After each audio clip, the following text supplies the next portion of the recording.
Hi, everybody. Welcome, welcome. Just let me know that you can hear me okay. I'd appreciate that. Tractors, brum, brum. Sorry, that was a bit idiotic of me, but I'm a bit like a child sometimes.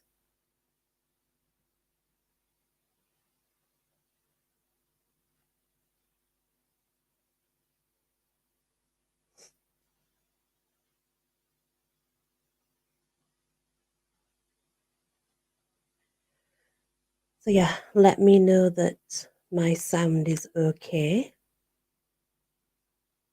Volume's good. That's good. That's good. It's a bit laggy.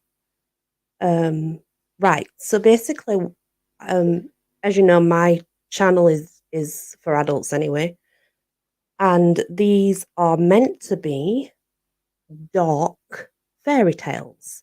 I've not read them myself. They're not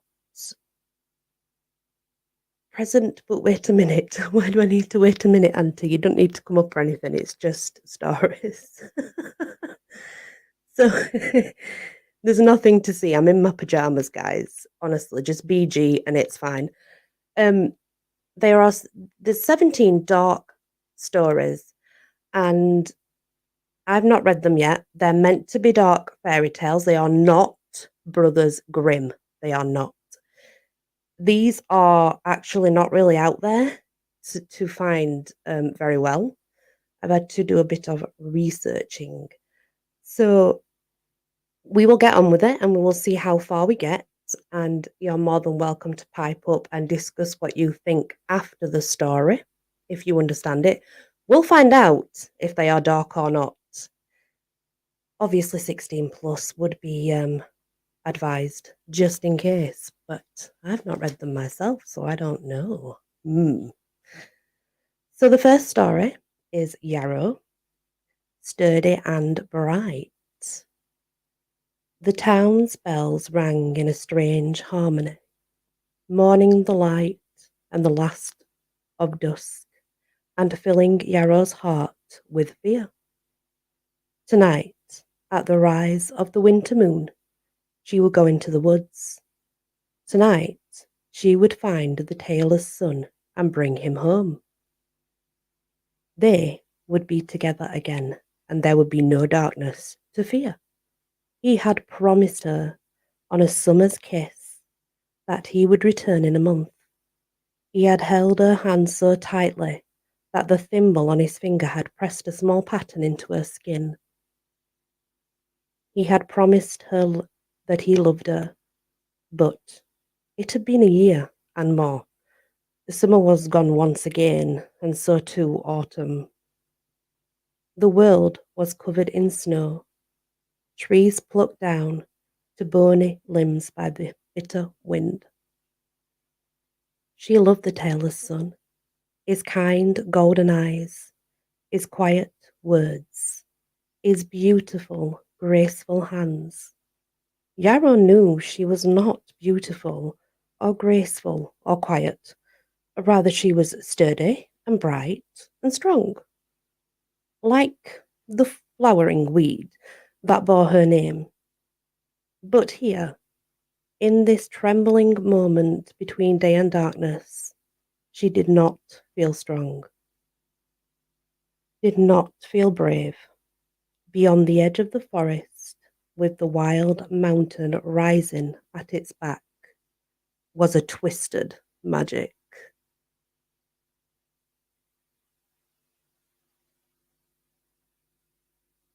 Something dangerous, something dark.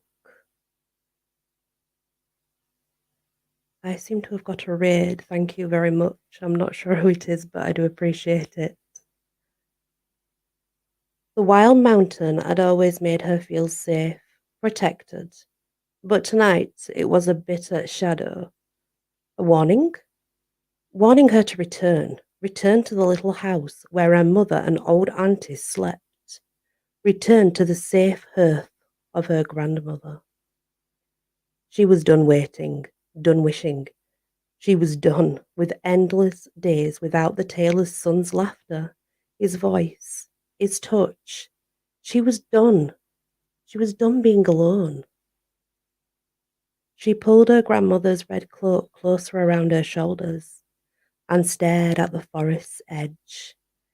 In one hand, she clutched a lantern, in the other, a silver dagger.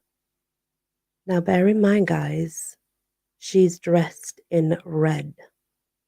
What do you think this tale may have actually been turned into? Hmm? The dagger had been a gift from her grandmother, who had watched her with a knowing eye as Yarrow came home from the forest edge each night. Thank you, everybody. This will light the shadow's sweet Yarrow, she had said, pressing the dagger into Yarrow's palm. It was warm, as if a fire smouldered within it. This will burn the heart of the piper. Yarrow had fitted her fingers around the dagger's black hilt and wondered at how well it was balanced to her. Was it grandfather's? Did he carry it in a great battle? Her grandmother's eyes went distant as the fire, light from the hearth, brushed her softly, making her look golden.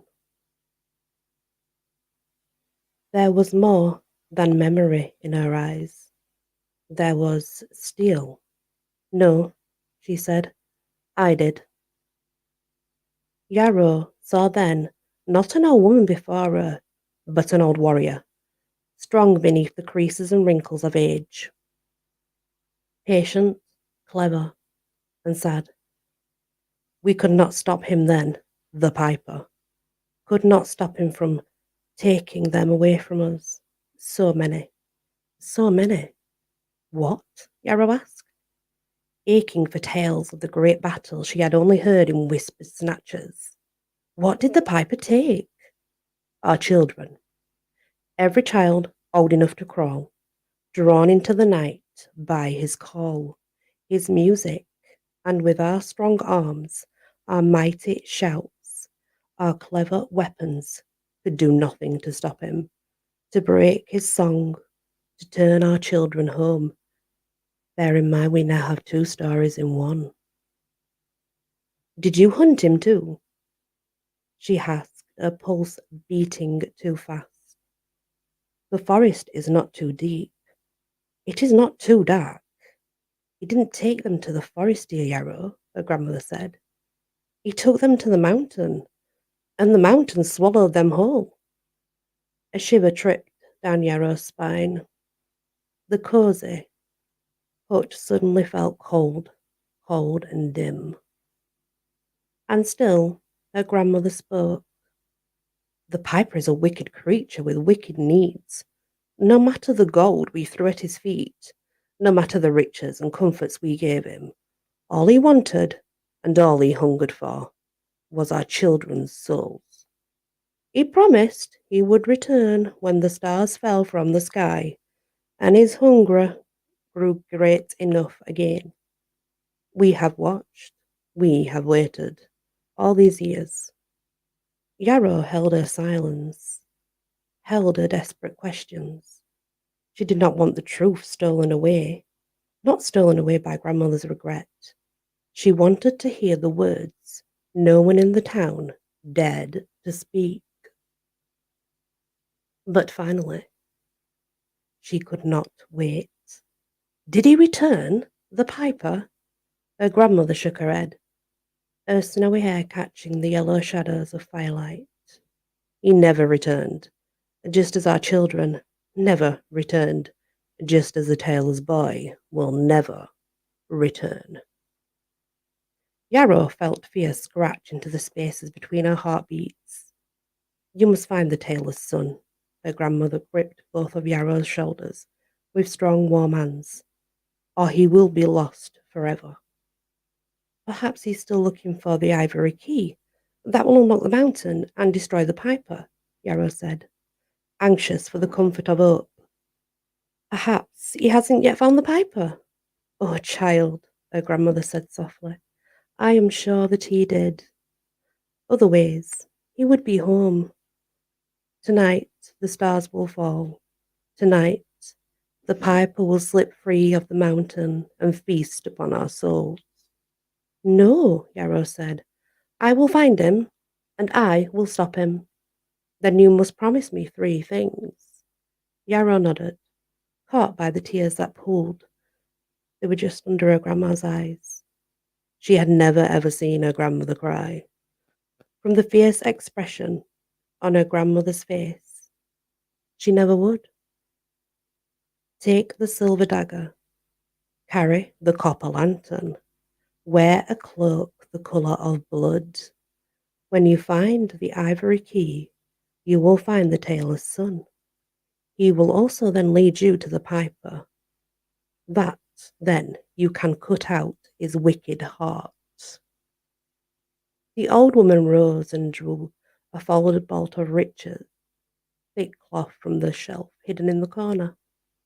This she shook out and placed it around Yarrow's shoulders. A cloak the colour of blood.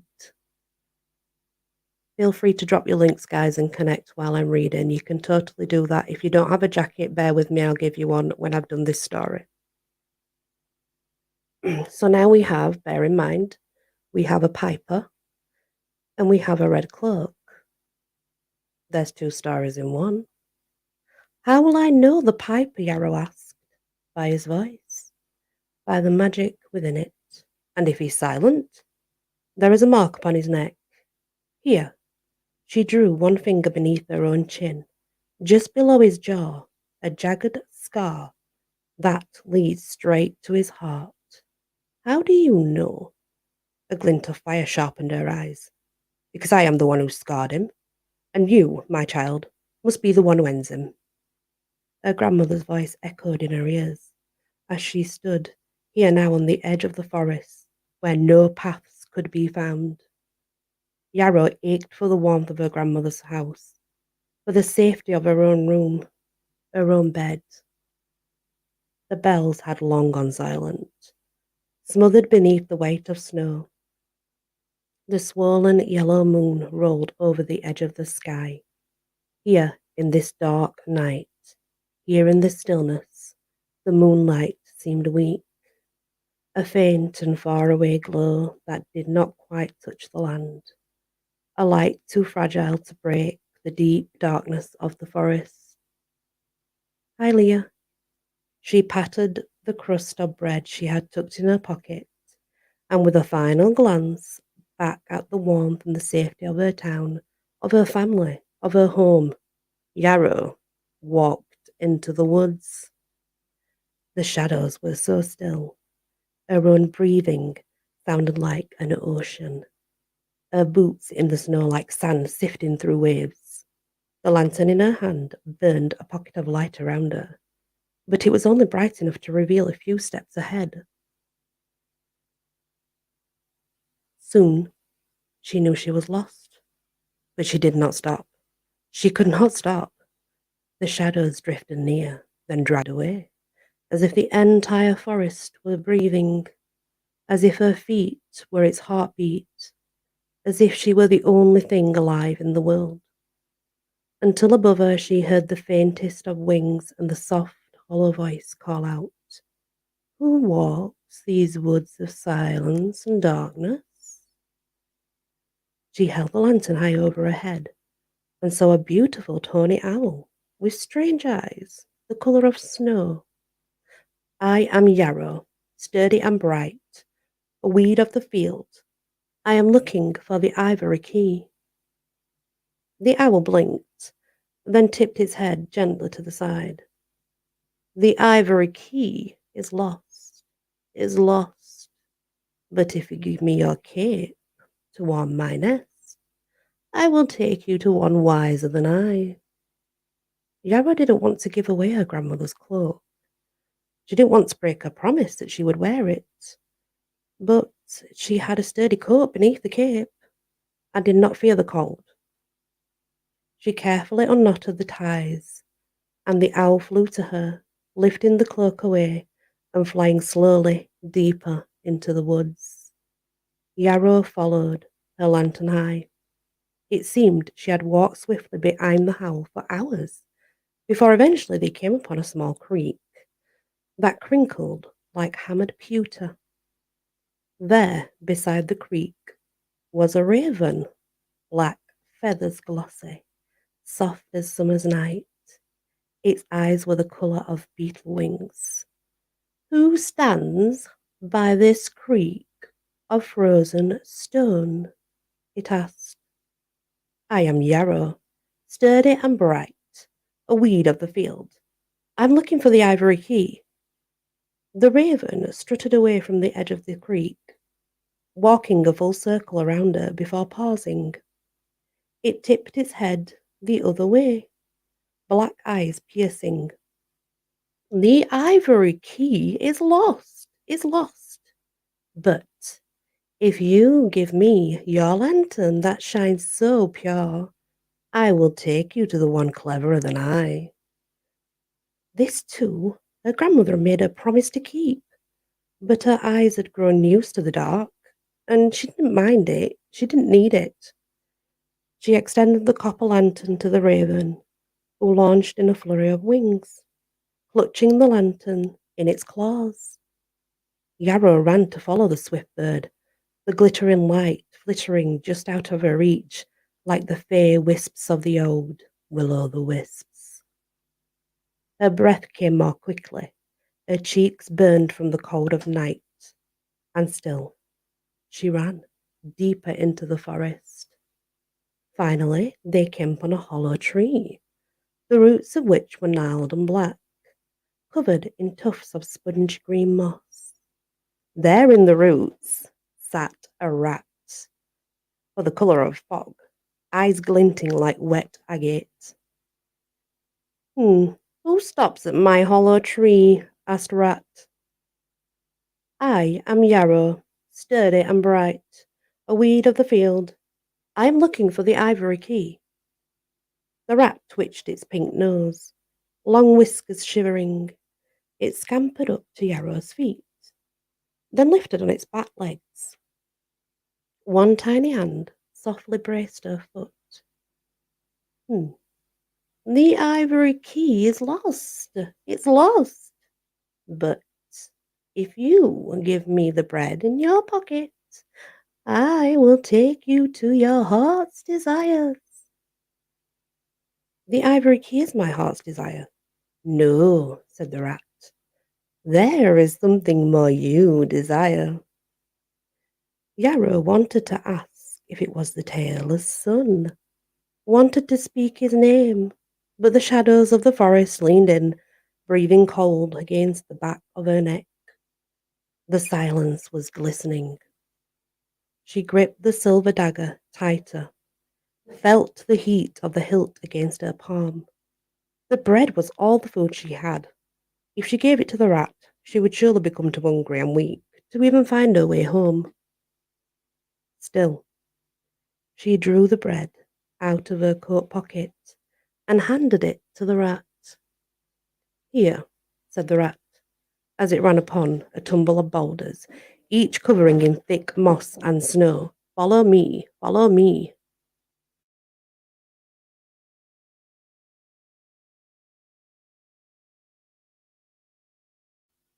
Yarrow climbed the boulders, her hands soon covered in wet and slick stuff from the rocks, her boots sliding against the icy, crackly bits of rock beneath her toes and her heels.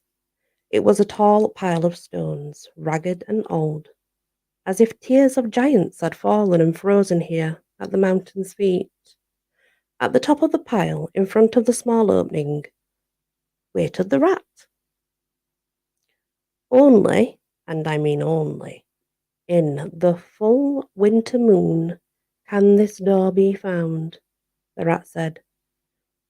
The first touch of morning light will seal it away for a year full of days.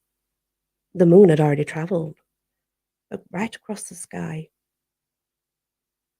It was almost nearing the horizon, and like glimmering sparks stirred by a heavenly wind, the stars began to fall. She had so little time left. Thank you, she said, as she crouched down. It was dark beyond the opening, darker than the forest around them. The rat patted her face exactly where the tailor's sun fingers had last touched, then scurried away before Yarrow could not ask any questions of what exactly lay within that mountain. She had to find the key. With it, she might find the tailor's son before the moon was gone and the sun burned the heavens from black to blue. She walked into the mountains, and it was so dark. She felt as if there were things wrapped around her. She almost felt blinded. She made her way forward, one hand dragging lightly across the cold stone, the other holding the dagger close to her chest. The stones leaned closer, and she had to turn sideways to ease between the walls that crowded in.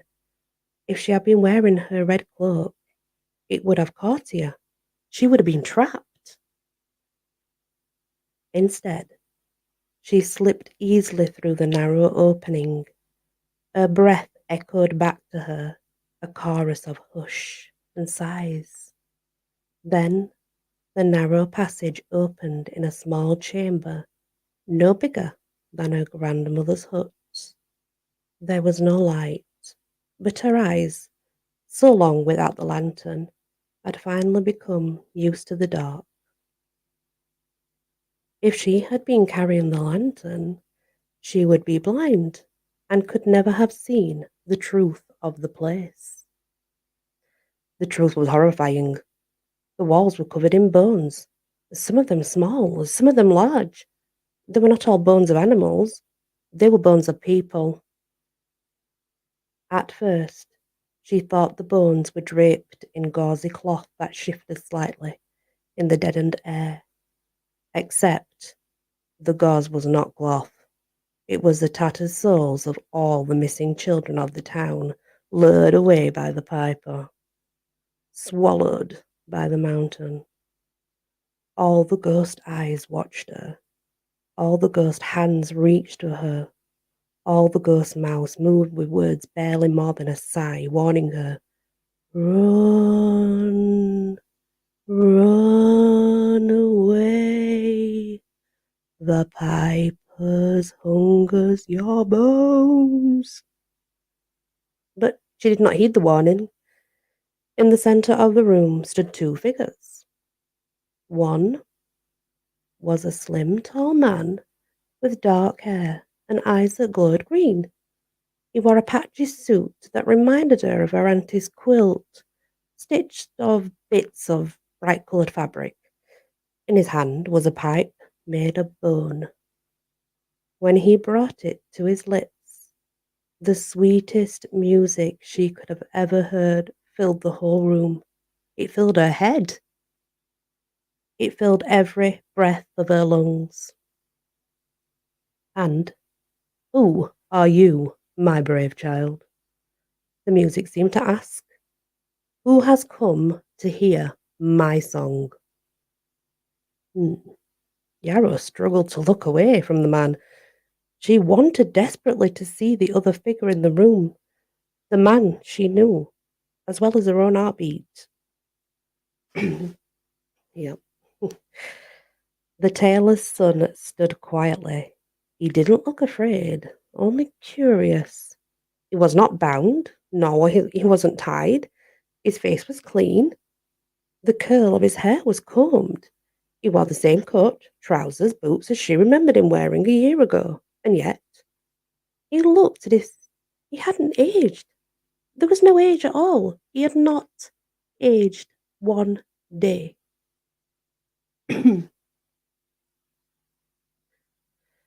I am Yarrow, sturdy and bright, she said, a weed of the field, and I am here to take my true love home. Oh, of course, the piper said. Of course you are. And there he is, waiting for you. Yarrow stepped towards the tailor's son. He smiled. My beautiful Yarrow, he said, golden eyes shining.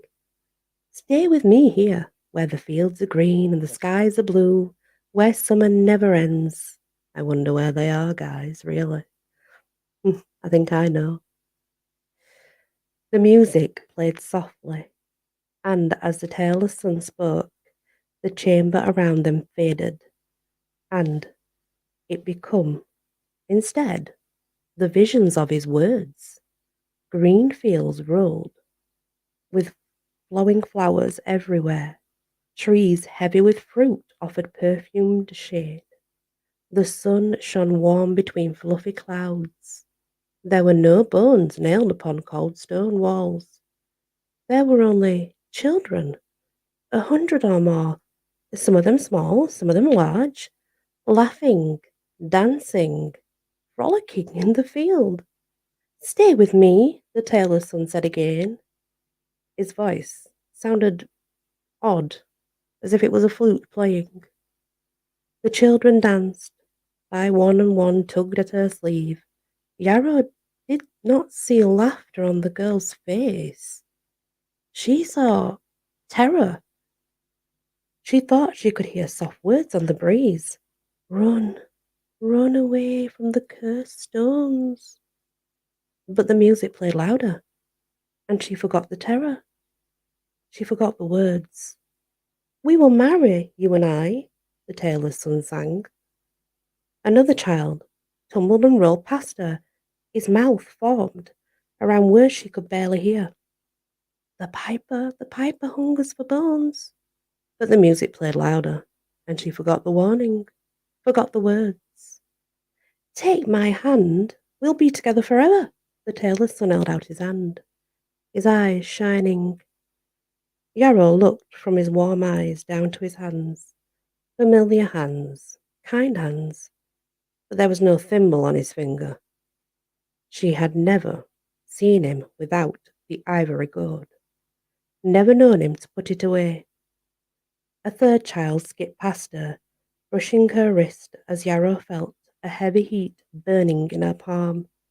She was carrying a dagger here in this beautiful field. Even though the music played louder, the dagger remained solid in her hand, sturdy and bright, reminding her of her grandmother, reminding her of her home. No matter how loud or how sweetly the piper played, she knew in her heart this was not her field, this was not her summer, and this was not her tailor's son. She lifted the dagger and with a steady hand plunged the blade deep into the tailor's son's heart. The music stopped, the children stopped, the wind, the sun, clouds, all went still. A great shrieking rose from all around her, a wind that was more than a wind. It was a voice. It was power. It was fury. The tailless sun, who still stood in the front of her, melted away like hot wax, revealing instead another man.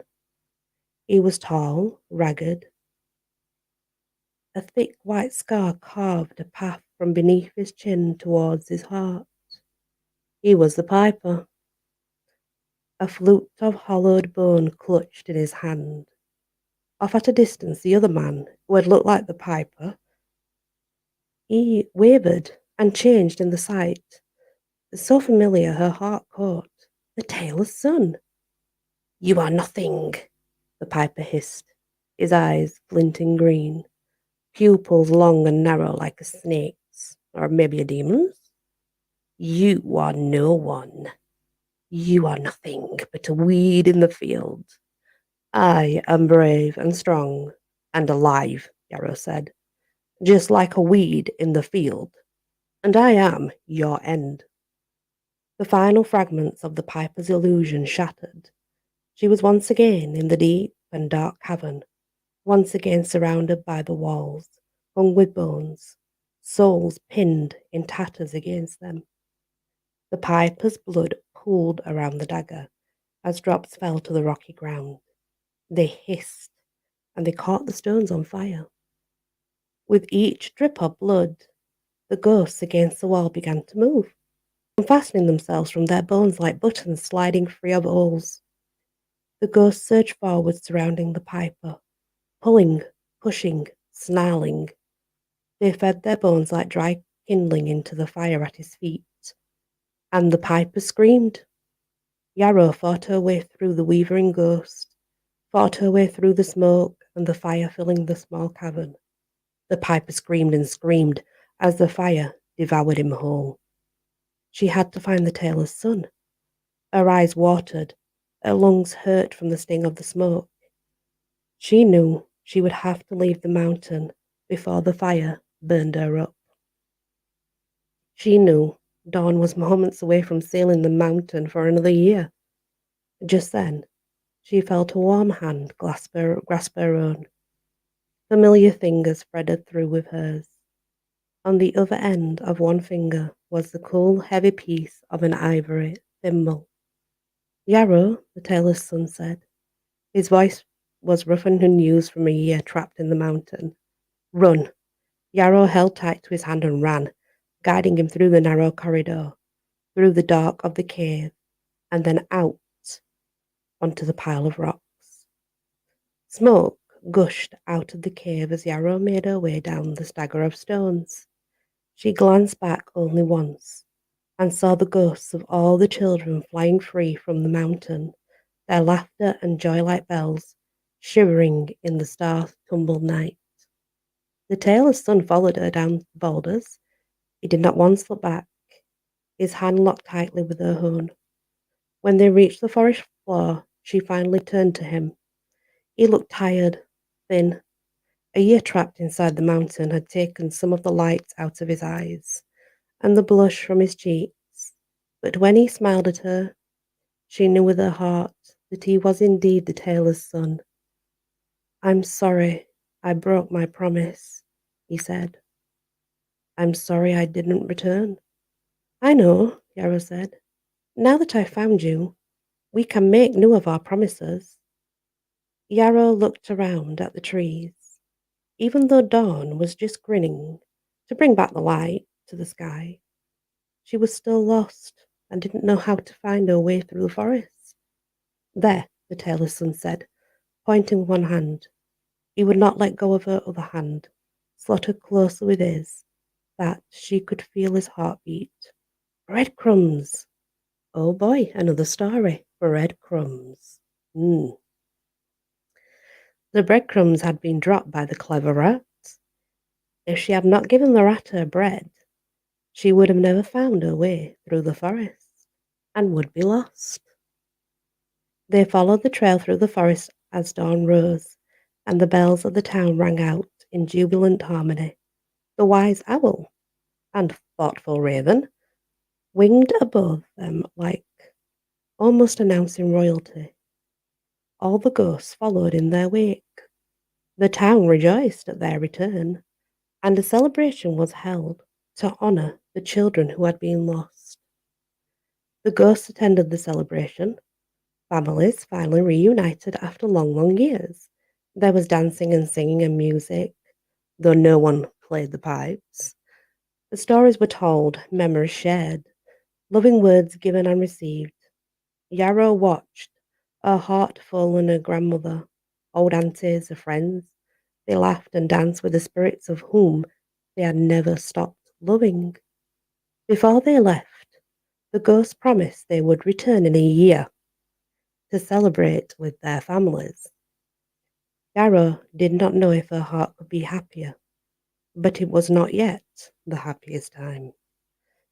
The next summer, on a full and beautiful moon, Yarrow and the tailor's son exchanged their promise of love, while many offered them present after present. Yarrow and the tailor's son instead decided to give each other an ivory thimble. They wore them that day and wore them on their fingers forevermore. When they kissed, when they searched each other's eyes and saw hope and trust and kindness there, they knew their love was sturdy and bright, and it would last forever, happily ever after. What an interesting story. Mm. So obviously She had a red cloak. She was going into the woods. You can take that from Little Red Riding Hood, right? The Pied Piper who takes away the children is also in there. Hansel and Gretel with the breadcrumbs. Bit of that there too, I would say. Uh, there's sort of more than one story that's in there, isn't there? There's quite a few. But also, bear in mind, when we start the story right, what we're doing is essentially listening to a story where this crow is walking around this woman. So, if this crow's walking around this woman, that begs the question, is this woman a fairy? How tall is she? No, there is no huntsman. There is no huntsman, Wade. But again, like I say, we have the Pied Piper. We have a bit of Hansel and Gretel with the breadcrumbs. We have Red Riding Hood. She has a red cloak. She goes into the wood. But then again, we have this alternate world which they end up in, and the idea is in the Fey realm, the ultimate this world would be like that in the Fey realm. It would look beautiful, always be bright. It would. Hi Kim, I'm sorry. I've just finished the first story, but it was really good. It was really cool. They always say in the fair there'd be fruit, there'd be all this and stuff. So it is a good film, yeah. But maybe they went into the fair realm and they weren't fair. I don't know. There's a lot of like things I'm thinking about in that story, like that makes it different yet the same, you know? Because there's a lot of things that are similar to many other stories, yet not quite, not quite.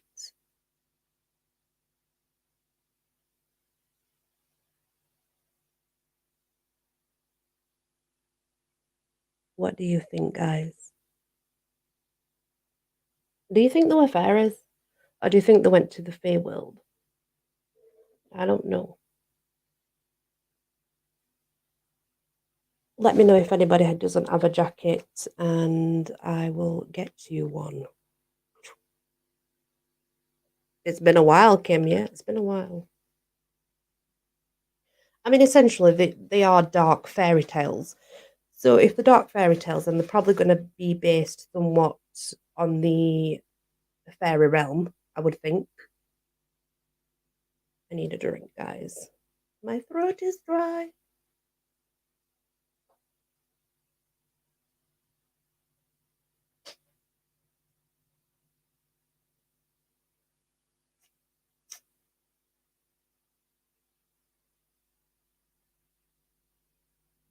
Yeah, but I did as well, Wade.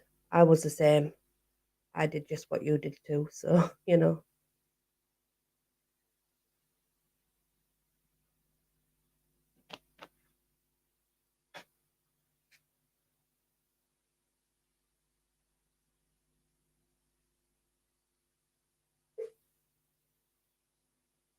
there you go, Fred. I did that for you, by the way. And I know that we have talked, Fred, me and you, about this in general. Um, and it's a nice idea. I like it. I just need a proper setup, which I will do over time, you know, occasionally, Kim. Oh, dear me.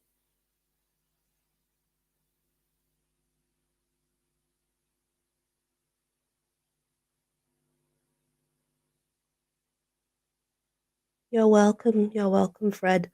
But yes, I will definitely create a setup. I will get on that for you, Fred, and hopefully, fingers crossed, once I'm set up and everything's great, I will have a little story corner, and be able to do that. But Obviously, I do prefer the darker stories than I do the lighter side of things, but that's just me in general.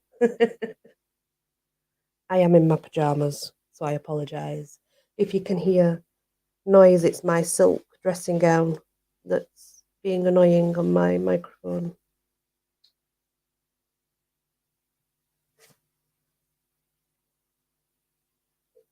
Thank you for coming, everybody.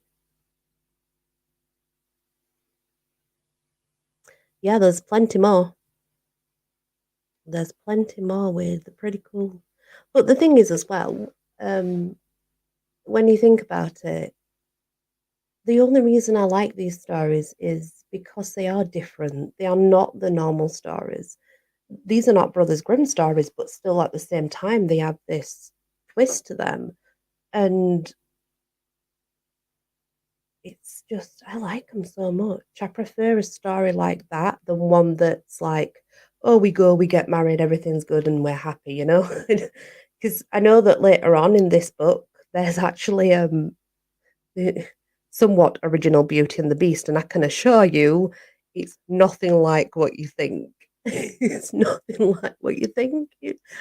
I was so far through it thinking, oh, when shall I do this one? And I'm reading it, I'm thinking, oh, wow, that's a bit sick. You know, but thank you, Wade. I try, you know, and it's a random live because I was just testing sound out, and I'm still working on different things and creating a background, I suppose, where I can tell stories. But I don't. Yeah, it's cool. I think it's cool. I don't expect people to stay and yeah, Antigalgos, this is not the one that we know. It is not the one that we know. This is very, very different. But, I don't expect people to stick around when they don't like stories, and that's fine. I'm gonna do it anyway, regardless who watches it, so it doesn't really matter to me. Um,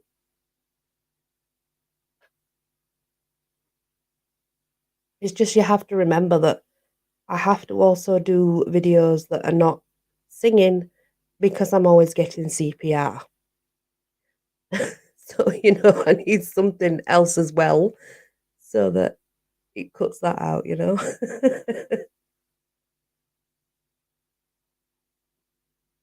There's too much CPR. It's crazy. I'll tell you, thank you. Feel free to go to sleep while listening. That's the idea. You can fall asleep.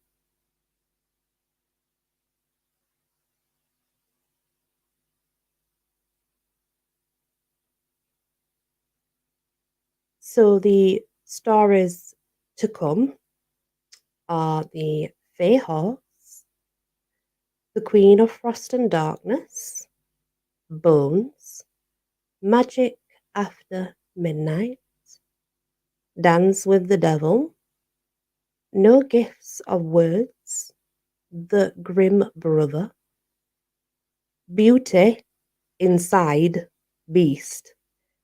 Just bear that in mind, it's called Beauty Inside Beast. Oh, well, that's good, Wade. It is, I understand why that's a child. I understand. The next one is called Phase Corn. And then we have Drawn to the Brink, a painted world story. So yeah. Very interesting indeed are the titles.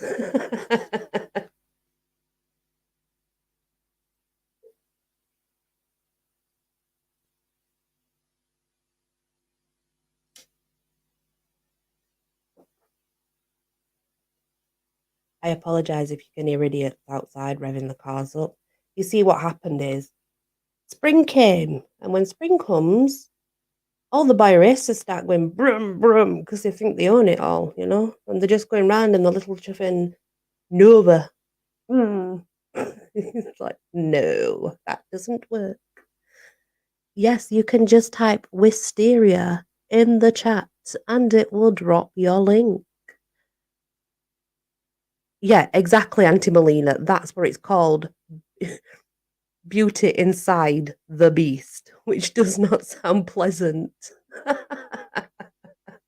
Does it? But I need to have a drink of water and something in between, but it doesn't sound pleasant at all. Yes, like Auntie Melina's just done. If you look, she has typed in Wisteria and it will drop her channel. Just like that. Please do not flirt with Nightbot because that's Wade's job. Wade flirts with Nightbot.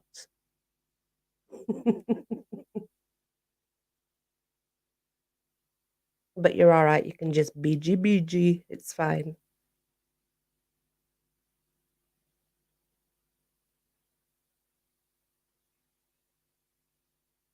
I am wondering, Wade, Nightbot has taken quite a like to you, maybe. Just remember, Wade, it is a bot, okay?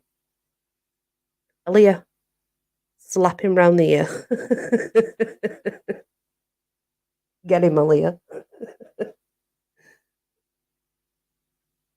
Yes, it's for Orange Goblin. It is, isn't it? That's right, Wade. It absolutely is. It's all about word choice and what it's called and how it's called that and things.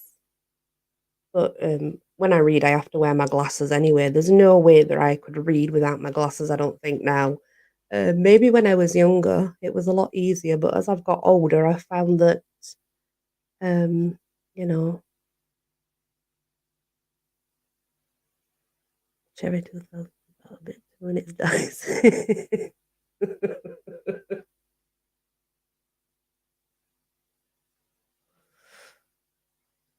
But, but, is that a keyword? Is that what it is, Wade? Is that a keyword? But.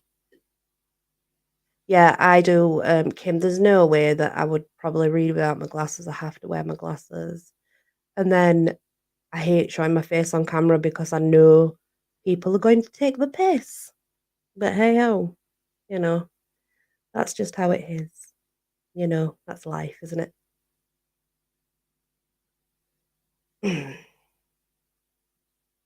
I can never please everybody, can I? I mean, this is the thing though. I can't ever please everybody because if I have my glasses on, they're going to call me names, and if I'm dressed normal, they're going to call me names for wearing glasses. Um, and then when I wear makeup and dress up, they take the piss out of my makeup and the way that I look, so I can't win. So I'm never going to change who I am because that's just how it is. I can't win, can I? Okay, I've had days where I've just sobbed my eyes out, literally, because unfortunately, and you might get this, but being what I am, I know things that I shouldn't know. I can't tell you how I know them because I don't know. It's so bizarre that, isn't it? But um, oh gosh, how do I even explain it? Um,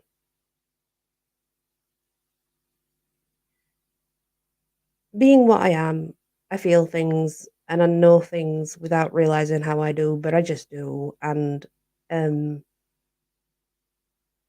yeah, I don't know. I don't know how else to put that. And people who know what I am, they know what I am and they know what I do. I have a coven. I am a high priestess, by the way. I have a crown. I do have a crown. I could show you my crown one day if you like, but it's real. It's not fake. So, mm-mm. I know you've been here, Auntie Birrett. I know you've been here all along, hiding. But if you would like to see my crown, I can definitely get it out and show you my crown. But I will get it for you and I will show you. It's real. That's what gets me every time, the fact that it's real. I think that's what does it for me. Like, it's not, it's real. Be careful, it's real. I mean, I have a couple of tiaras that are real, but I won them in talent contests, when I was younger and stuff. But they still fit. They still fit now, like. But oh yeah, that I definitely am goblin. I definitely do believe that I am a queen because, um, well, you know why. But I do. I have a coven. There are 13 of us in the coven because that's how it always goes with witches. Um, I organise everything. There are 12 that I organise, and in all honesty, they are not below me. They are not below me. I am not above them. We are all very equal, just so you know. But we do things for other people, you know. We do prosperity spells when they are at the lowest, things to help them get through hard times, um, things to help them heal, things like that. But if you cross any of us, it's not me you need to worry about. It's my coven. I can't stop them. So you know. But we are we're pretty decent people. You know, we like to help people the best way that we can. That's just who we are. We support everybody and we try and help them. I'm going to introduce you to them soon, and I hope that when I introduce you to my sisters, I guess they are my sisters.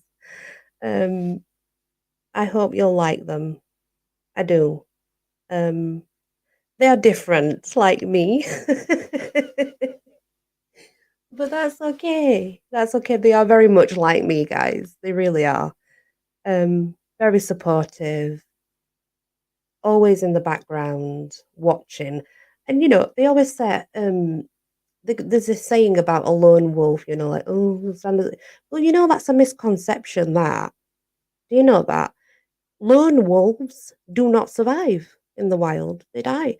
Um, it's a misconception when people put all them posts about standing alone like a lone wolf, and I think that's odd because there's never a lone wolf. There's always a pack surrounding them, protecting them, even if they are not there seen in the limelight. There's always someone surrounding and protecting others. That's what I do, with all my friends. I may not be there all the time for you guys, um, and I try to be. I do try my best to be there for you all, but note, just because I don't see you all the time, because if I miss something and I have to go back and watch it, yes, I will get him a blue jacket, Auntie Lauren. No problem. Thank you for telling me. I appreciate that because I'm not in chat, so I appreciate that. Just know that I am watching you. I'm watching out for you guys. I am there to support, but I'm also there to protect you. And I won't stay quiet if anybody hurts you. I'm sorry, that's not what I would do. Bear that in mind that I am there for you, even if I'm ill or I go quiet or and you don't just know that I actually am. I'm there for you, you know, even if I'm going through my own problems and you need me, I will still be there for you. You can still reach out to me honestly, and I will do anything in my power to help. And I mean anything. Well, wait, actually, no. I will do whatever I can.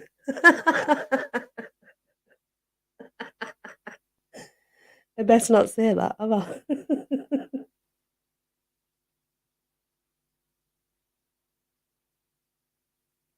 Very true, Wade. And I would do it all over again in a heartbeat as well.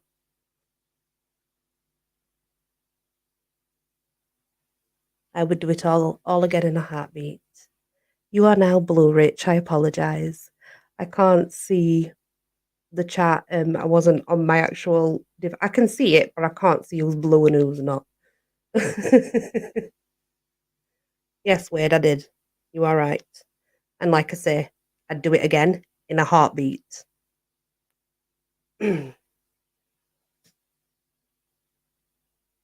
People think it's funny, they don't realise that he's telling truth. Anyway.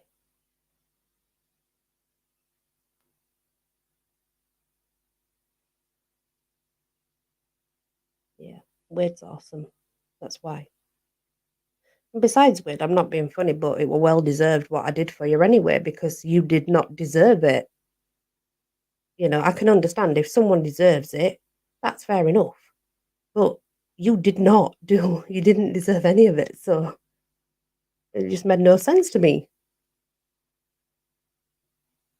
It's true. It really is true.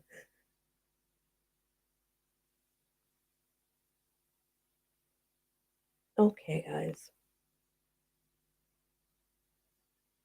So that story ended up being about 40 minutes long, I think. And I'm not sure if they're all the same or not. But then again, Wade, you've taught me a lot of things as well. You know, it works both ways. You've been there for me and you've taught me different things. So, and important things as well that I've needed to know. So, you know, I appreciate that as well. I do. I'm not going to be showing any cosplay, people watching in the background. I am not going to strip off on stream. I am not going to be showing any sexy outfits today, just in case that's why you're watching, because I know some of you do in the background and they never actually say anything, but I know that you're there. But I'm not going to do that today, so feel free to come back another time when I'm doing that. I'm not, I know, but I will be.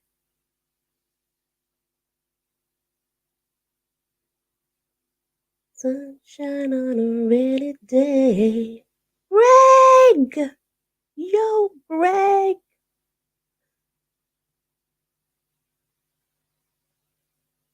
Um, your murder house video, Greg, the sharp murder house. I commented on it and someone commented underneath saying something about why does it matter to you? You don't fit the code.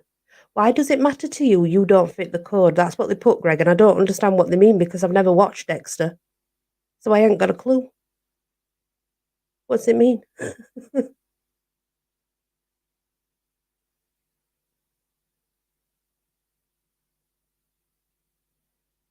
No, I actually look a mess, guys. I've been in pajamas, my glasses on. But yeah, it said,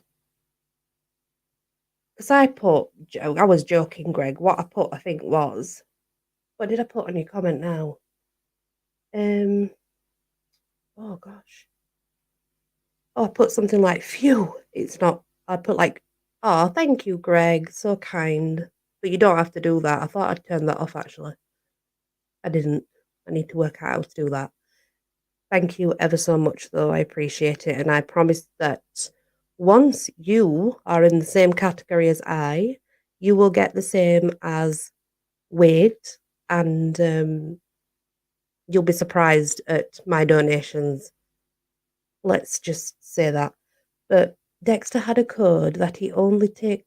Oh, I see. I did not know that because I don't know Dexter the show. So I didn't know that. Thank you very much, Greg, and I appreciate it. But I assure you, once you are at that stage where I'm at, I guarantee you that you will you will get back. I can promise you that. I'm very generous, yeah. I don't mind admitting that either. I don't mind it. Um it's okay, the code of we kills, right? Yeah. Well that's why that's what it said, the comment underneath, and I thought is this person taking the piss? I don't know what he means. I was like, what's he on about? Yeah, because Greg's got all these little shots. If you go on his channel, he's got all these little shots, and every single one of them is quite funny. It's like it's like a comedian's vlog. You watch him in order as well. You know, it's like a little comedian's vlog. Awesome. It's cool. I like it a lot. Okay, the next story is called Fee Horse. Nay. Sorry, I had to. Oh my gosh. Greg has the vision. Yeah, you do. You have the vision, Greg. Oh, that's awesome. That's awesome, Greg. That's a good challenge. I like it. I like it.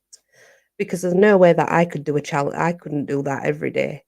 Or if I did, it would probably be tarot card related, you know? So I don't, yeah. I'm not sure about that one. But yeah. Are you single? Are you single and ready to mingle, Greg? I'm asking because there's many singles out there, so I'm just curious. Maybe we'll set up a YouTube dating site. Who knows?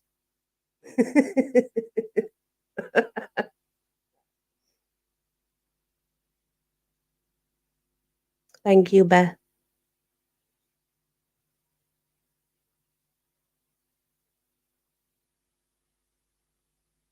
Yeah, do it. Do it. Do it. Do it. What, you want the dating site, Greg? Or do you mean the shorts?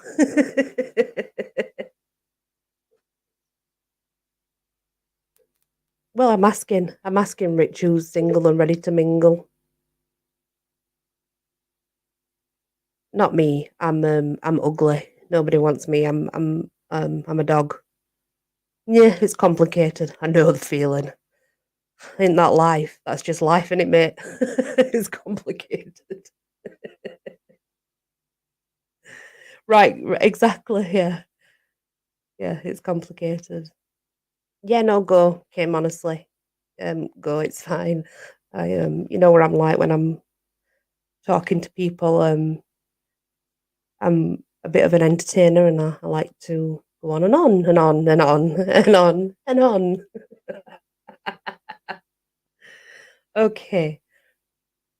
So anyway, when you meet my sisters, I hope that you will like them as much as I like them. I am not ready to read tarot cards, but I do read them. But I will tell you the same as I tell everybody else. It's intuition. That's it. Okay? It's many people can do it. Many people can do tarot readings. It's just intuition, that's all. But I will be doing them very, very soon.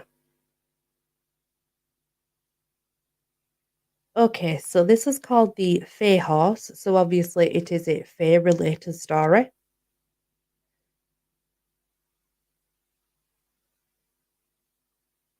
Oh, it's okay, Auntie Lauren. When I do short stories, I will try and do in English and in Tagalog.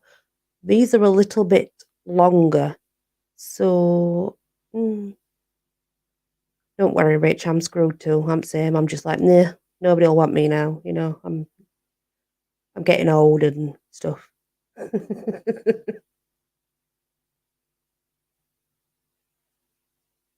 So, hey horse. If the men caught her, they would tie her to the stake and set her on fire. Eileen O'Reilly crouched beneath a hawthorn tree. Her heart beat. It was dimming in her ears so loudly it nearly drowned out the sound of her pursuers. Torchlight smeared the night, casting fiendish shadows over the hedgerows. She clenched her hands in her woollen skirt and grasped for hair, trying to haul breath into her shaking lungs. She has heard there were no worse agony than burning alive.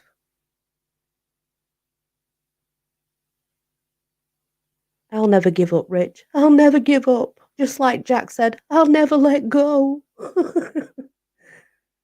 The flames would scorch and blister her skin before devouring her. Screaming as her bones charred, Eileen swallowed back bile. Shredded clouds passed over the face of the half moon. One moment, sheltering darkness beckoned. The next, the newly planted fields were washed with silver. Her safety snatched away. I see her, There, across the field, cursing the fickle moon and her fair hair, which had surely given her away. Eileen leaped to her feet and ran. She crashed through a thicket, heedless of the thorns etching her skin with blood. In the distance, she heard the pounding waves below the cliffs of Kikil. Better a death by water than by flame. There was no other escape. 5 months ago, when the new vicar came to town with his fierce sermons and piercing gaze, she had not seen the danger.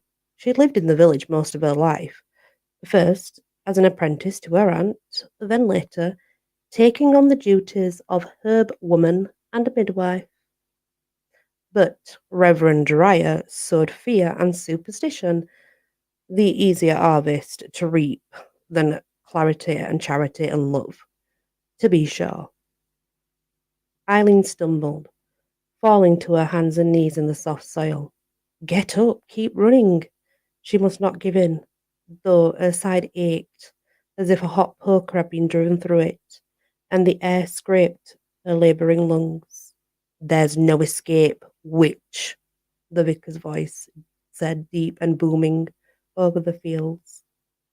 The stars above her blurred, and she tasted the salt of her own desperate tears. She risked a glance over her shoulder. If she did not find a hiding place, they would catch her before she reached the cliffs. She veered towards the remains of the ancient stone circle that stood beyond the fields. Only 2 of the stones remained upright, the rest tumbled and broken. Still, she might find some shelter there. She reached the ruin and a figure loomed before her, large and dark. Lacking the breath to scream, Eileen staggered to an halt. What new enemy was this?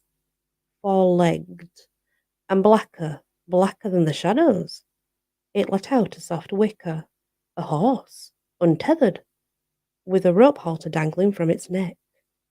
Blessing her luck, Eileen caught the rope. It stung her hands as she went through weaves of nettles to get away, but she did not care. Hope flared up, painfully bright. She might yet live to see the dawn. Easy now, she said to the horse, trying to hold back the panic that was pounding through her. The horse was tall and lacked any saddle or bridle. She gazed up at it and choked on misery. Her escape was in the hands of this horse, but she could not mount it unaided. Quick, lads, the vicar bellowed. Now, she must go now. For a strangled second, she considered kicking the horse and holding fast to it, or at least to the rope, letting it drag her to death. A faint glimmer of grey caught her eye. A fallen stone tangled in the tall grasses. She tugged, and the horse followed her to the stone. Fingers trembling, trying to ignore the pounding footsteps of the men of Kikil, she scrambled onto the stone and pulled the horse close. Grab the witch! That was Donald Miller, whose advances she had spurned. She's summoned her familiar. Stop her! Thank you so much for the super stickers, guys. I truly appreciate it. Thank you so, so much. Torchlight flared, orange and red against the horse's glossy hide. It rolled its eyes, the white showing, and whinnied, high and strange.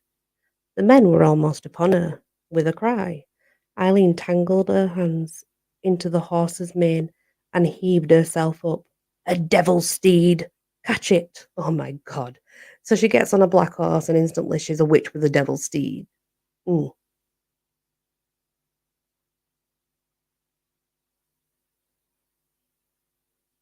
No problem, Uncle Fishing. Thank you so much, though.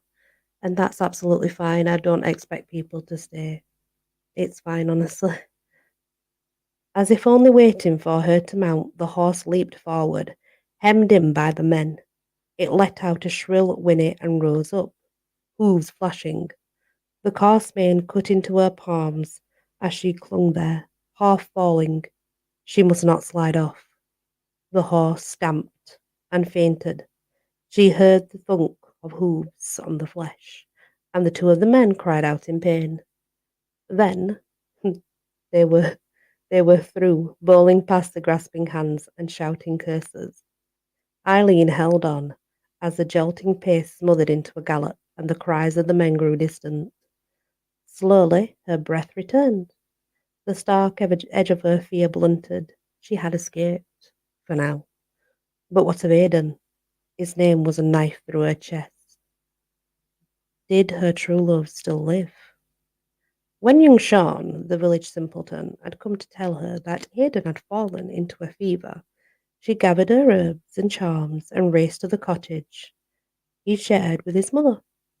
The widow had grudgingly opened the door, her eyes narrowed in slight disbelief and disgrace. Eileen had handed the woman the herbs for a soothing tincture. Then, of course, she saw young Sean, and the mother then caused a racket, freeing the widow's chickens and chasing them about in the yard. It's an odd thing to say, isn't it, in a story? The moment Aidan's mother went to tend the fowl, Eileen darted into the cottage and rushed to Aidan's side. His dark hair was plastered with sweat to his forehead, and he shivered uncontrollably beneath the blankets. That's a fever, love. It's a fever. She dropped a kiss on his brow, flinching at the heat rising off him. As she slipped the charm over his neck, his skin scorching her hands, he mumbled. A coughing spasm shook him. When it finished, he lay in a stupor, breath wheezing in and out of his lungs. Peace, Moshe, she said, then softly wove the words to send him into a healing sleep. 'Twas perilous to take a person to that between place, but Aidan was gravely ill. Even a few minutes of that enchanted rest would do much to ease the sickness. Her charm would protect him with his body, and it would help him fight for his life. However, if he slept too long, the connection would fray, then break. Aidan's soul would slip free, and death would bear him away into the west. That's the thing with spells, one way or other. She began singing the song to draw him back. Eileen, young Sean whispered at the window.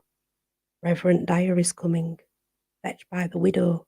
Go, go. Fear stabbed through her, but she must remain. She must finish this song. She must draw Aidan back to the waking world. Witch! Oh my God. The vicar slammed into the cottage and grabbed her by the hair. Her scalp burned and tears prickled her eyes from the pain. But she continued to sing, nearly done, one more phrase. Reverend Dyer clapped a hand over her mouth, his skin stinking of onions, to ensure her silence. He pinched her nostrils shut. Eileen clawed at his arm, her cries muffled, up his meaty palm. Do not think to ensnare me with your spells, he said. Cast her out, the widow cried, her face twisted with hatred. Keep her away from my son. We will do better than that, the vicar said as he grasped Eileen's arm, his fingers digging into her flesh. We will burn her. Panic gave her the strength to whip her head free. No, you must let me wake Aidan. The danger. Ah! The widow had gone to Aidan's side and spied Eileen's charm. Now it dangled from the widow's fingers, broken. Proof, she spat. This evil creature has had dark designs on my boy since the day she set eyes upon him. Look, she has cursed him. Eileen writhed in the vicar's grasp. He will die, she gasped. I must out, the widow shrieked. Take her. I'll lock her up in my cellar until the byre is built, Reverend Dyer said, with ease, showing Eileen before him. She stumbled over the threshold, then caught her balance. Though she knew it was hopeless, she broke free of his grasp, gathered up her skirt, and ran. The vicar would have retaken her, but for young Sean. He threw a chicken at the vicar's face. Sorry, Sorry.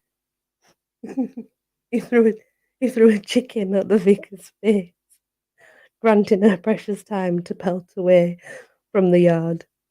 He would likely be whipped for it, poor man.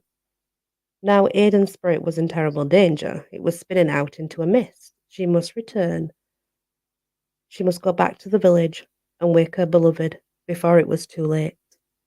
The black horse galloped madly through the night, avoiding every obstacle with uncanny precision. The ground blurred beneath with sickening speed. "Turn!" she cried, yanking at the horse's mane. Once, twice, thrice, until her hands stung her muscles burning with effort. The horse did not respond. Eileen might as well be a gnat on its hide, for all the notice it paid to her. For one mad moment, she considered throwing herself off, but the risk was too great. She could not return to save Aidan if she broke a leg or worse. Over the thud of her mount's hooves came the boom and the crash of the surf. Oh no. They were racing straight for the cliffs ahead. The stars were like a veil, reaching down past the horizon, disappearing into the dark Irish Sea. "Stop! Please stop!" She pulled back with all her strength. Her mount did not slow. Below them the sea glimmered and heaved. Eileen tried to release the horse's mane, but the strands were wrapped tightly around her fingers. "Let me go!" Heart pounding, she yanked her hands up, but they would not come free. She attempted to leap off, but her legs were bound fast to the horse's sides. She screamed and thrashed in panic, and I think we all know what horse this is, don't we? Hanging her elbows against the horse's shoulders. They reached the cliff's edge. Eileen's stomach churned as grass turned to empty air. They were falling, plummeting to their doom. She found that after all, she rather desperately wanted to live. The water swirled restlessly beneath them. Eileen squeezed her eyes shut. She could not bear to watch the surface coming closer, closer, or worse, the teeth of the hungry rocks waiting to crush her body and spill it into the sea. They hit the water with a crash. She gulped in a breath of the sea, grabbed her legs, her arms, then closed relentlessly to her head. She tightened her legs around the horse, the only warm thing in the world of shivering salt. Its withers hunched as it swam. They must be close to the surface. They must. Lungs clenching with the need to breathe, she tipped her head back and opened her eyes, blinking past the sting and the blur. The wavering moon lapped the water high overhead. The horse was not struggling toward the surface, betraying its very nature. It swam strongly downward, untroubled by the need for air. The surface glimmered, receding, and she could not free herself. So, it was to be death by drowning after all. Eileen released her breath in a silent but chivalrous stream of bubbles. They raced away from her lips, uncatchable, crying though she could not feel the tears. She laid her cheek against the water horse's neck. In another moment, she must gulp in the harsh tang of salt water. This would fill and smother her, but at least it would be a quick end. "You are brave for a human," the words sounded in her head. The low voice amused. It was the uncanny creature, she rode, speaking to her, or it was her own mind conjuring up visions as she descended to her doom. "Release me," she aimed, the thought at the black head bobbing through the water in front of her. "Or do you want a sodden corpse bound to your back for a blanket?" She must breathe. Her body demanded air. Against her will, Eileen's mouth opened, and she gasped in the cold sea water. Choking, she doubled over on the horse's back, and the water invaded the warmth of her throat and stopped her lungs. Cold and bitter, the weight of the sea lay heavy on her chest. She was dimly aware of silver splattering the surface above her head. Then, with a thrush, The horse burst into the air, spray flying in a mighty gout. Eileen leaned over her mount's neck and heaved up water. She coughed and vomited, the agony in her lungs like 1,000 stabbing pins. Finally, teeth chattering and fingers numb, she pulled in a breath of sweet, sweet air. The horse bore her strongly through the heavy weeds and the wash of the sea, no longer seemingly intent on drowning her. "Thank you," she whispered into a thick black mane. Her mount veered, swimming toward the rocky beach. Low shadowed hills rose behind, and further down the coast the cliffs shone. Eileen coughed again, and huddled against the horse's burning heat, as the waves shoved against her. "Do not thank me yet, human girl," came the reply. "The night is not ended." The voice she'd heard beneath the water had not been her imagination. It had sort of an echo of terror, a darkness she did not want to heed too closely to. "What are you?" she asked. "A Kelpie." Even as she spoke the word, she knew it to be untrue. A Kelpie would have taken her directly to the bottom of the sea, delighting in the drowning. "Nay." "Then you are a Pooka." Her aunt had raised her on tales of the fair folk. Indeed, she should have realized the peril far sooner, but fear had blinded her eye, and hope was in the other. "Not just any Pooka.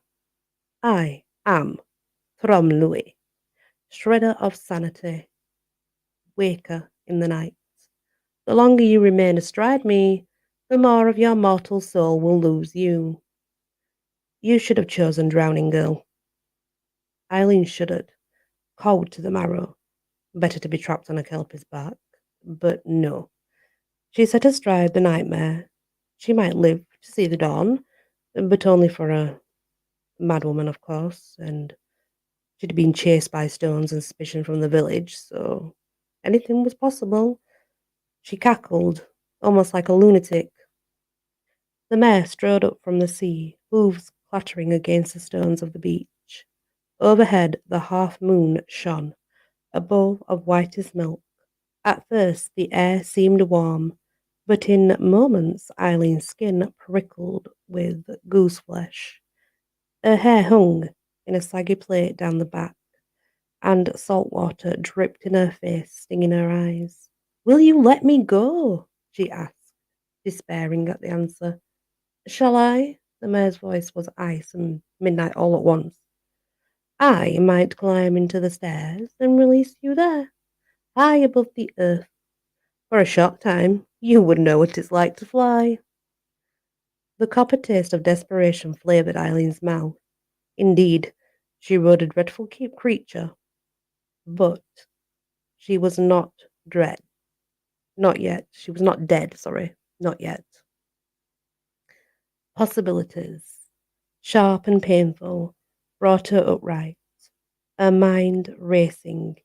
It was perilous to bargain with the fair folk, beyond perilous, but this night was full of wild chance. Already she had escaped death by fire, then by water. "It will remain upon your back," she said. "I guess so, but I demand something." The nightmare turned her neck, regarding Eileen with an eye like the colour of moonbeams. "It muses me to hear your request. What is your desire?" Eileen swallowed, and forced this voice within her. "Help me save my beloved Aidan." She had sent his soul spinning from his body, and she must return it, no matter how dire the consequences. "This is no small thing you ask," the mayor said. "There will be a price, mortal." "I will pay," Eileen said, recklessly. The horse gave a high whinny through the clear. Still, Eileen heard the ring of chimes in the air. "Our bargain is sealed," the mayor said. "That's why we don't whistle in the woods." "Now hold fast, for we have far to journey before the sun rises." The nightmare leaped forward, Muscles hunching beneath Eileen's legs. The rocky clatter of the beach fell behind as the mare galloped up the long rise of the hills, leaping low stone walls and skirting tangles of briars. Eileen ceased shivering as the night wind dried her dress and the nightmare's heat seeped into her body. With every stride, something burned away in Eileen's blood. She could not feel her earliest memories. Shred and tatter, but she clung tightly to every thought of Aidan. Near the top of the highest hill, the mare slowed, her hoof beats no longer on frantic race or a pulse, but the slow stutter of a dying heart. A dark moor gaped in the side of the hill, the doorway to the Barrow grave. Starlight picked out the grey stones, outlining the opening, but within was sheer blackness. As if aware of their presence, a dark wind moved from the depths of the hole. Eileen, her hands freed from the nightmare's mane, covered her nose at the stench of old dead things. A large flat stone scribed with spirals marked the threshold. Fairies mark the way with spirals, guys. The mare raised one hoof and brought it sharply down upon the stone, and bright sparks skittered, followed by a distant booming echo. Twice more the mare knocked, and each time the sound grew closer, until it vibrated Eileen's very bones. The air of the doorway wavered like a pond stirred by the wind. We pass now into the realm, the nightmare said. You must remain on my back, no matter the sights. Do not watch. Close your eyes if you can. You will see danger, but if you unmount, you will fear the danger, and the danger will get you. Are you ready? Yes. That's all she could say. That's all that she could get out of her fragile mouth. The mare stepped forward, and they passed over the threshold. Eileen felt a terrible pain, as though angry wasps swarmed over her. She bit her lip and drove her fingernails into her palms, determined not to cry out. Inside the barrow, there was pallid light. It spread, illuminating a stone-lined corridor with some sort of a cobbled roof. Rank fungus, pale and misshapen, grew along the edge of the flagstone floor and clumped in crevices on the walls. The stinging pain passed, but the clammy air lay heavy against her skin. She cast a look over her shoulder, straining for one last glimpse of the night sky, before the mare bore her deeper in. The stars were tiny pricks of light, washed in by the moon. Then the opening was blocked. It was blocked by a shambling figure. The barrow light illuminated its skeletal form, ancient skin shriveled tight against the bone. Tattered rags hung from its limbs, and, sorry guys, a golden torque encircled its neck, marking it as a chieftain of Yor. That's the creature that closed the door, guys, if you're wondering. From the skull-like face, empty sockets regarded her. Deep within lurked a spark of eldritch fire. The corpse opened its mouth in a soundless laugh. Eileen pivoted away and leaned over the mare's neck, hoping that her mount might hurry. But the nightmare continued in measured pace down the corridor. Another memory untangled itself from Eileen's mind, flared and burned down to ash. The echo of hoofbeats was soon muted by the slither and scrape of dozens of footsteps. Throat dry, Eileen glanced behind her again and smothered a scream. The dead followed, patient in their stalking. Your beloved will soon join us, their tongueless mouth seemed to say. No, she whispered. The barrow amplified the sound, turning it into a long ooh of despair. Quiet, the mare said. Or do you wish to bring the bean sihi from a visitor's well? Eileen had been afraid before, but this slow creeping terror held her nearly paralysed. What if the nightmare chose to stop and allow the restless corpses to touch her with their rotting fingers? Would they merely stroke the resilience of her living flesh, or would they gouge great handfuls, feasting on her in vain? She did not know. She did not know and did not want to know. From the avid lights in their eye sockets, she very much feared any of the above. The mare bore her past an opening to the left, filled with the tang of blood and the sighting of the sea. Then an opening to her right, where noxious vapours swirled. Eyes stinging, Eileen buried her face into the crook of her elbow and tried not to inhale. Her heart beat hard and fast, knocking against the fragile prison of her ribs. She did not need to look back. She did not want to look back. She could hear the following dead. At length, a mount brought her to the central chamber. The pale light revealed crumbling treasures in the corners and rotted linens, tarnished silver set with dully gleaming gems, a golden goblet with one side crushed in, as though it had been used as a weapon in some vicious fight. In the centre of the room lay a stone slab. Upon that slab, Aidan. She swung her leg over the mare's broad back, and only a shrill whinny of warning made her halt. Mere inches from dismounting, Eileen scrabbled back onto the horse. The dead hissed in disappointment to find her back upon its side. Hands trembling with impatience, she forced herself still as the nightmare stepped to the slab. Aidan lay as if asleep, or lifeless. His eyes were closed, and he was dressed in the raiment of like an ancient king, with gold armbands encircling his biceps and a thin circlet set upon his brow. Digging her fingernails into her palms, Eileen watched his chest, straining for the sight of breath. At last it rose. In a long, slow inhalation, she slumped back, tears pricking her eyes.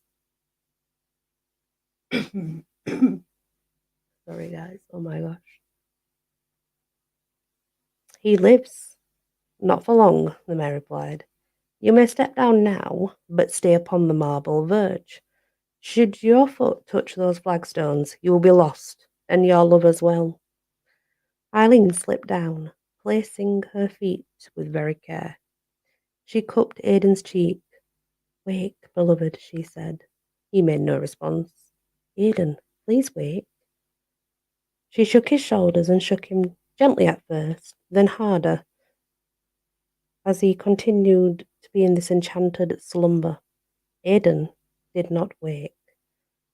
Even when she shouted, he did not wake. A kiss did not wake him. The echoes of her cry woke strange shadows up that began skittering around the ceiling. But Aidan slept on. Throat choked with tears, she turned to the mayor. What shall I do? He has dreamed too long, too far from the mortal world. Tia Nog calls him now. I love that place. And if confirming these words, the dead lined up in chamber stirred and rustled. The fallen chieftain took a step forward. Soon, Aidan would be among their number. No, she refused to let him slip away. Eileen gazed at his strong, beloved face. Her heart had long belonged to Aidan since the first time she met him while picking herbs. He was brave and kind and deserved a long, full life. And he was lost to her now, whether she lived or whether she died. Lie beside him on the slab, the mayor said, and take his hand. The stone chilled her side, but Aidan's fingers were warm, especially compared to hers. She watched the excruciatingly slow rise and fall of his chest, with one finger traced to the shape of his nose and the line of his jaw. She must sing him back, Hello, Auntie Ansky. Pulling in a breath of grave cold air, she began. His spirit had travelled far down the road to the west, and the simple waking chant would not be enough. It must be a call home, back to the human world. Her voice filled the chamber as she sang the heat of summer, the smell of the thrush, the taste of ripe berries on her tongue, every warm, vital memory she once owned. She gave to him, spilling it forth. Each word carried more of her humanity out of the shell of her body, but it went into his. The golden plaits over her shoulder, the leech of colour, the strands turning an eerie white. Slowly, the dead began to dissipate, fading under that mortal onslaught. Eileen sang of fresh baked bread, a child's laughter, the humming feeling of her hand clasped in his as they laughed together above the ripening fields. Aidan's breathing sped, his cheeks flushed with warmth and colour. 3 of the dead remained, then 2, then only the chieftain. It stared at her, bony fingers wrapped around the golden tor at its neck.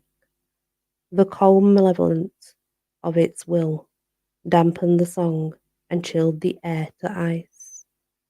Shivers gripped her, but she raised her voice. She raised it more, defiantly. This time, nothing would stop her. The last syllables faded. The dead chieftain took another step forward, and Eileen caught her breath. Had she failed? Then Aidan opened his eyes. Turning his head, he smiled at her, so freely she felt her heart break in two. From that crack, the last of her mortal essence seeped. The dark form of the nightmare struck her hoof against the slab. Eileen, Aidan asked, blue eyes clouded with confusion. Live well, she said. Live long and happily. I will never forget you. Why would you need to? I'm here beside you. She shook her head, her chest aching with sorrow. There is no future between us, my love. We must part. No, marry me. I don't care about. She stopped his words with her lips. A last kiss, to carry her into the night. He tasted of apples and of sunlight.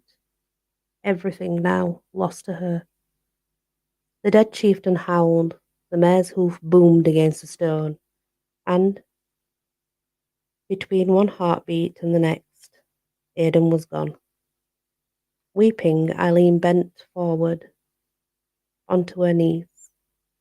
The breath of the nightmare was hot upon her nape, and the stone beneath her wet with salt and with blood.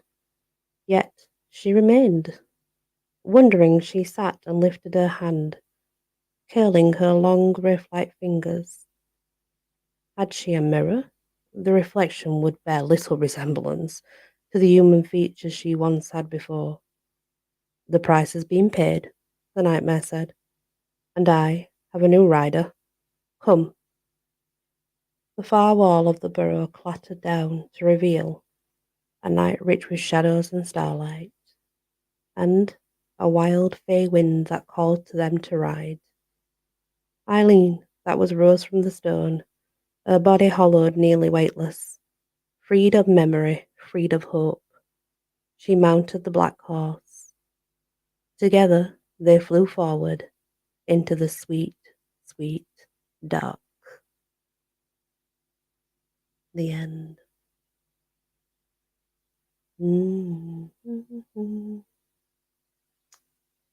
So, I'll explain it to you now in a way that you'll understand, because not many people know about the Fae, so they don't know anything really regarding Fae horses or the puka or whatever, but there are particular Fae horses, and some of them are just kelpies. This one's not. This one's like a higher class of Fae horse, right? So this puka will trick a person to get on its back. Once that person's been tricked and has got on that horse's back, there's no getting off whatsoever. That is it. You're stuck to that horse, right? The problem is, the more you are stuck to the horse, the more of your memories fade. You begin to forget who you are, what you are, where you came from. You are nothing really but hollow bones by the time it's done with you. And you will ride it forever. She'll never get off that horse, but at the same time, she saved his life in the process. So essentially, she gave her life for his life. But the minute she had rode into the darkness with the Fey horse, the Pulka, she will have forgot even existed, So, but I mean, that's just the higher class, the Pulka, the Fey horses. So, it's one of the things. That's what they do. And it's slightly better than the Kelpie because the Kelpie just takes you straight to the bottom of the ocean and drowns you.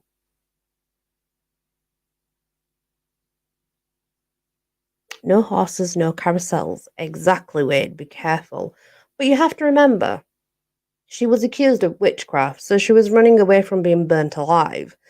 I mean, is that really? Think about it. Okay, so like we have. She wasn't a witch, obviously. Not well. I don't know. I suppose she was, but anyway. Point is, she didn't deserve to be burnt alive. So she's run away because she doesn't want to be burnt alive. She knows she needs to get back to him to save him because she's enchanted him, which will heal him, but she needs to finish the enchantment to bring him back. And this is her only option, right? I mean, if she stays there, she's going to get burnt alive. So that's not going to help Aiden. Aiden would just die anyway. The chieftain fear that they're talking about when they go underground, what you are looking at there is the underworld, essentially. They're in the underworld, but they're in the underworld of the Fae. When this is what's sad about the whole story, okay? So when the horse says to Eileen that he was going to be in the land of Tir na Nog, the land of Tir na Nog is the land of perpetual youth, forever young. It's like heaven. He was going to heaven, so yeah. So yeah, she saved his life and he got to live, but he was going to Tir na Nog. Tir na Nog is the land of the perpetual youth, which is like heaven. She was in the underworld because she was attached to the Pulka horse. So you know, it's like, I don't know. I think I'd rather have gone to Tir na Nog, but thanks. You got to remember, Tir na Nog is heaven. It's beautiful and everybody's young there and everybody's healthy and there is no worries and there's no it's the Tuatha de Danann, it's their way of heaven. The Tuatha de Danann, Celtic Irish people, but it's basically heaven. Tir na Nog is heaven, so there'll be no pain, no hurt, young forever, abundance. Everything will be beautiful. But she saved his life, so now he lives. But it was going to Tir na Nog, so I don't know. That's a toss up, that isn't it? Yeah, that's what you do for love. And she gave her life for his, because the horse was going to take him, but regardless, the horse couldn't have taken him, so she didn't have to give her life for him because he was going to Tir na Nog. He was going to heaven. Unfortunately, she didn't seem to understand that maybe Tir na Nog would have been a better place for him, considering his life. Just saying. So it's a really messed up story, that. It's a lot more messed up than what you realise. Firstly, she didn't need to give his life because the horse was going to take her regardless.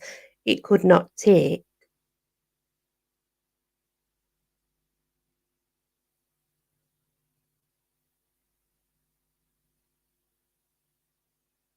Yeah.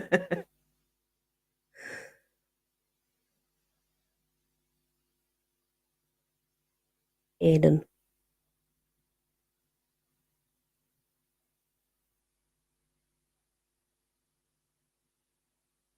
that was the woman. That is one messed up story, and you'll only really understand it when you know about all the fae. Because, like, for example, she gave her life to save his, but the horse was going to take her no matter what, right? And he was going to turn an og. That's why he was covered in gold. No, not Waden, Aiden.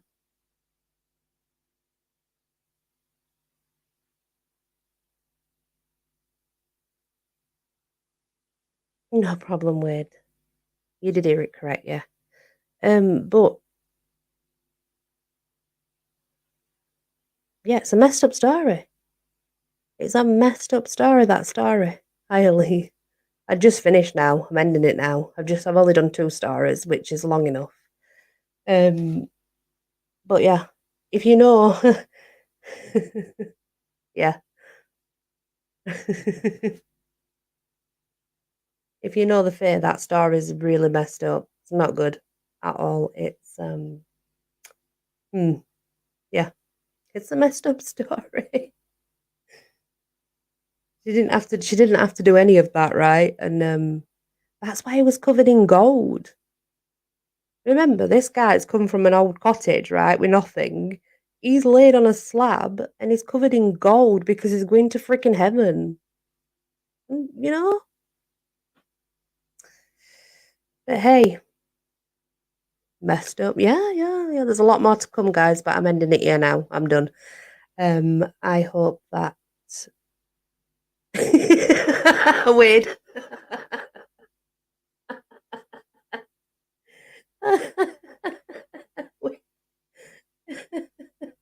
Can we stop fighting overnight, but okay, it's not a person.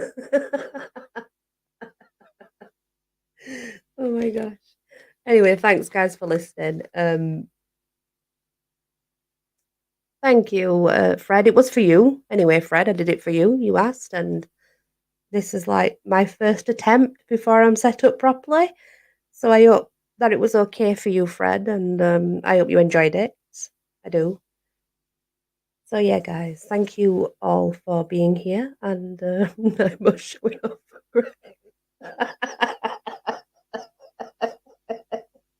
Oh my god, wait. Oh, I can't.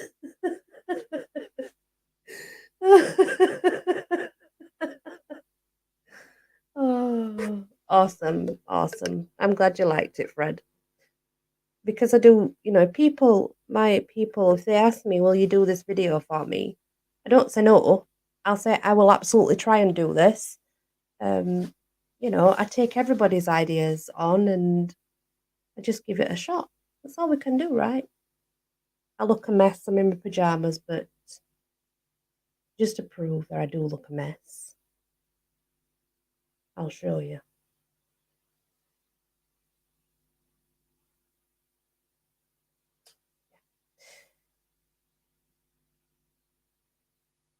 I cannot read without my glasses. I need my glasses to read. Me and I both like that.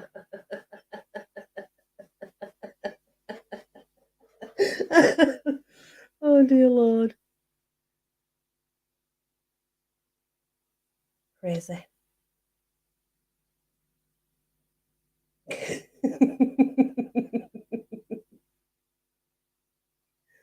Oh God.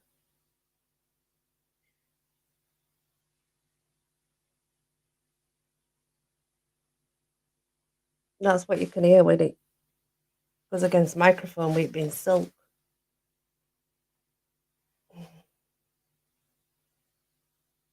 It's Japanese silk. But yeah. It rubs against the microphone and it sounds crazy. But yeah. So thank you all for coming. I truly appreciate it. Thank you for anybody that gave me a sticker. I really, really appreciate each and every single one of you. Like, I really, really do.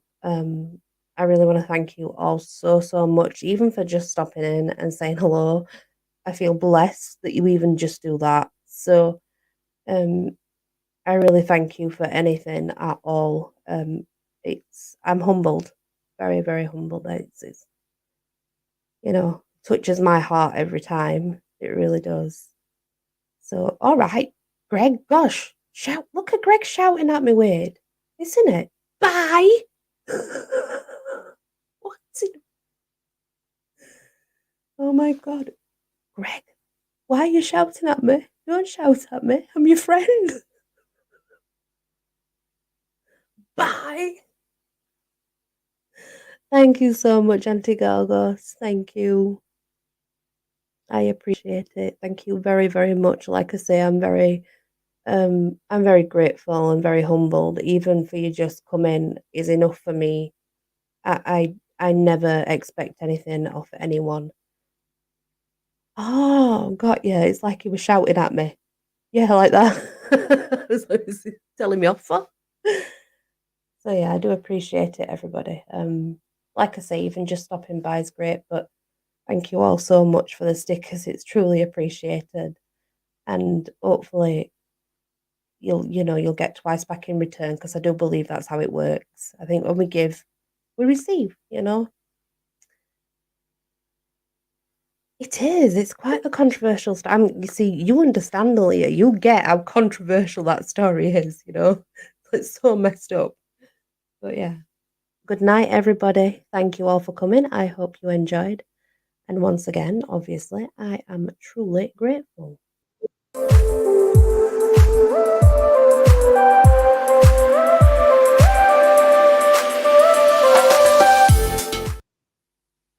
Bye, guys. Thank you so much.